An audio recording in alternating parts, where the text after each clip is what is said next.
Nehemiah 9 ended with resolve. Nehemiah 10 shows what that resolve looks like in practice. This chapter answers a quick question: how do we prevent another collapse? Answer: clear promises, share responsibility, and practical obedience, okay?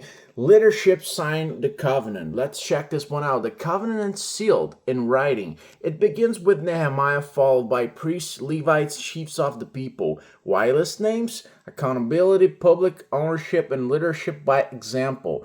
Renewal starts at the top. Leaders go first, okay? So not only leaders, everyone who understands joins, men, women, children, priests, Levites, they bind themselves with the curse and an oath to follow the law of God. This is serious language because obedience is not emotional enthusiasm, it's commitment.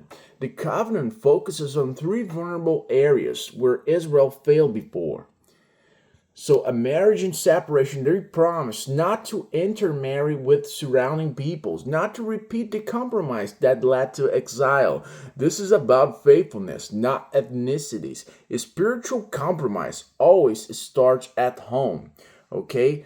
Then they commit to keep the Sabbath, refuse business on holidays, observe sabbatical year, cancel debts as the law commands. Obedience touches calendars and wallets, okay? So then support in the house of God. This is their largest section, okay? Because they promise to provide for a daily temple service, bring first fruits, give tithes, and support priests and Levites, maintain worship continuously. The covenant ends with this line: we will not neglect the house of our God. Worship does not survive only good intentions. It requires provision, okay?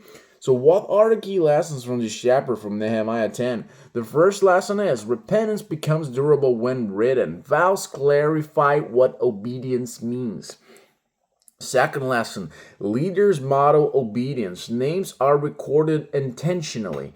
Third lesson, faithfulness begins in the home. Marriage choices matter spiritually. Fourth lesson, obedience affects time and money. Sabbath and generosity reveal priorities. Fifth lesson, obedience. No, we are on the fifth now. Fifth lesson, sustained worship requires support, okay? So God's house is everyone's responsibility. Sixth lesson, renewal must be guarded. Clear commitments prevent old patterns from returning. So in summary, Israel seals a written covenant to obey God's law. Leaders and people alike commit themselves publicly to faithfulness in marriage, Sabbath observance, economic justice, and support of temple worship. By naming responsibilities and sharing the burden, the community turns repentance into lasting obedience. The chapter shows that spiritual renewal survives only when obedience is intentional, communal, and sustained. Don't forget to hit the like button and subscribe to this channel.